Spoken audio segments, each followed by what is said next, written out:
Good morning, everybody. This is Liz Schote, registered dietitian and director of clinical nutrition here at Jackson Purchase Medical Center, doing another Learning with Liz lesson with you guys today. So, it's been hot this week. So I was trying to think of what could be a different subject to talk about, and I thought food safety. During the summer months, we all like to go outside and have our picnics or our grill outs, with our friends and things like that. But you know what?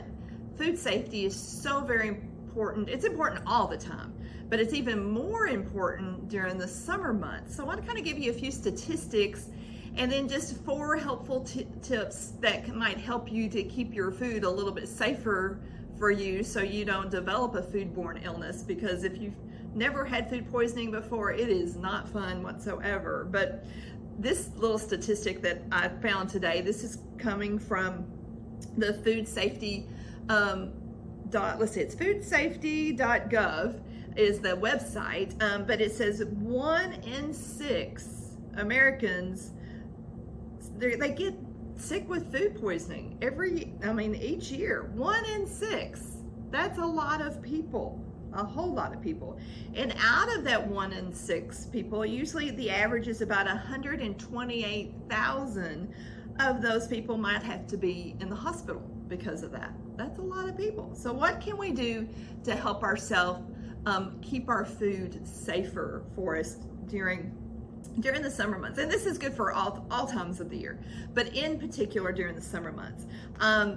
The first thing you want to do is you want to wash your hands. Okay, very important. You wash your hands often, and you want to make sure that you keep your surfaces clean. Very, very important with that. Unwashed hands are the prime cause of most foodborne illnesses, because if we're handling something that might have some type of bacteria on it, and then we move to a different food, we are transferring that bacteria to that food. So it's so important. Just make sure that we're washing our hands with warm soapy water. Very important before we handle food, and very important like after we go to the restroom or changing diapers or handling pets, things such as that. And then if you can't wash your hands with anything, hopefully you have some hand sanitizer, which most of us carry around with us now, but use that hand sanitizer also. Another important thing that you want to do is you want to separate. Okay, so what I'm talking about separate is you want to separate your uncooked meats with cooked meats, with utensils and things such as that. So cross-contamination can happen a lot when we're trying to, prepare a steak, and then we're grilling the steak or the chicken, and then we're serving. So trying to make sure that we keep the raw foods on just one surface, our cooked foods on one surface, and then our utensils that we're using on another surface. I know at home when I'm grilling or cooking chicken, I think I'm probably OCD about this, but I'll use my utensil and then I'll go wash it again, go wash it in some warm soapy water, and then I'll come back and use it again. I know it's crazy, but I just don't want to cross-contaminate my food. So very important that you do that.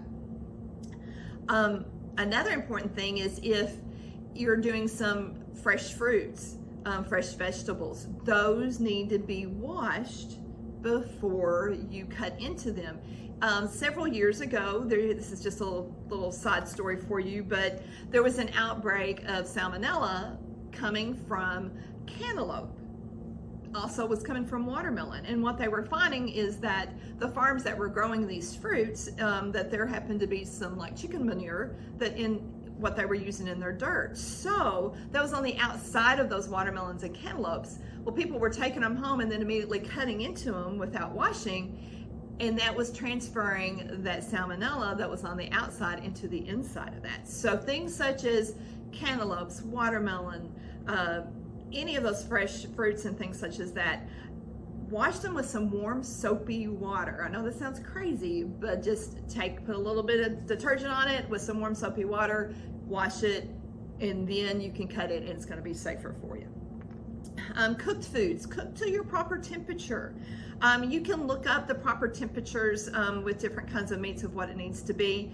You want to use a thermometer. So here's just a few quick things, and I'm going to attach this little handout that I'm getting a lot of this information from our talk, so you actually can look at it and remember some of the numbers. But burgers need to be at least to 160 degrees, sausage at least to 160 degrees, chicken and turkey at least to 165 degrees, and steaks is around 145 degrees.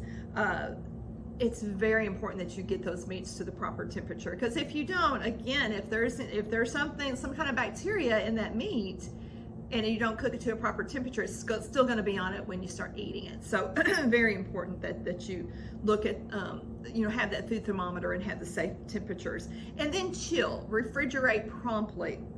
So holding foods at an unsafe temperature is just a huge way for those bacteria to grow and can cause that foodborne illness.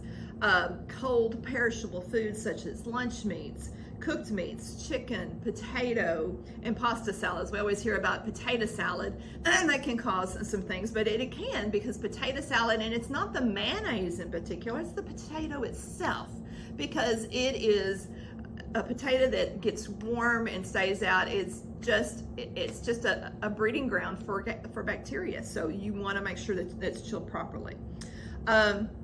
You can do this like putting it in an insulated cooler, several inches of ice in there, ice packs. You say if you're going to serve that, put it in an ice bath, or put it in your cooler and let it set in there, and then serve it out of that. Deviled eggs the same way. Make sure that we're keeping those types of foods as cold as we possibly can. Food left out of the refrigerator for more than 2 hours is not safe to eat, so you need to junk it, okay? So you want to make sure that you're putting it in the refrigerator as soon as you possibly can. When the temperature outside is above 90 degrees, food should not be left out for more than 1 hour. So if it's hot, like it's going to be pretty warm today, make sure that you're refrigerating that food. So like I said, here's a couple of little articles we're going to attach to this talk.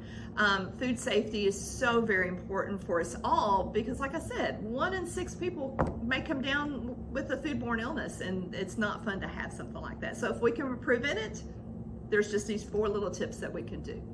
So if anybody has any questions about what I've talked about today, or if you have some type of topic you would like for us to discuss, please, just send us a little note here on our Facebook site, and I hope everyone has a great day.